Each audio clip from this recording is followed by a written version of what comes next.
বাবা কি হচ্ছে এগুলা? আমাকে অফিস থেকে এত ইমার্জেন্সি ভাবে ডেকে আনা হলো কেন? 2 ঘন্টা আমি অফিস করতে পারিনি। এত আর্জেন্সি কিসের? একটু তাড়াতাড়ি আসলেও তো পারতি। এত মিষ্টি কেন? কোথায় যাবে? সেটা তো তো না জানলেও চলবে নাকি? আশ্চর্য, আমাকে এত ইমার্জেন্সি অফিস থেকে ডেকে নিয়ে আসলে মানে আমি কোথায় যাবো এটা আমাকে বলবে না? নীলাদের বাসায় যাব। কি ব্যাপার, তুই এত দেরি করে আসলি কেন? মা, জ্যাম ছিল রাস্তায়, কিন্তু সেটা ইম্পর্টেন্ট না। ইম্পর্টেন্ট হচ্ছে আমরা কোথাও নাকি যাচ্ছি। হ্যাঁ যাচ্ছি তো। মা, আমরা কোথায় যাচ্ছি? সেটা না হয় রহস্যই থাক। মা প্লিজ আমার সাথে কোনো রহস্য করো না। আমি অলরেডি বাবার কাছ থেকে শুনতে পেরেছি। এটা কি সত্য? মা, আমরা কোথায় যাচ্ছি? নীলাদের বাসায় যাচ্ছি।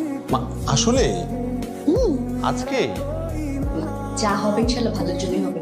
বাবু ভাবিকে দেখতে যাচ্ছি, একটু সাজতে হবে না? মা, বাবা এত জলদি রাজি হয়ে গেলেন?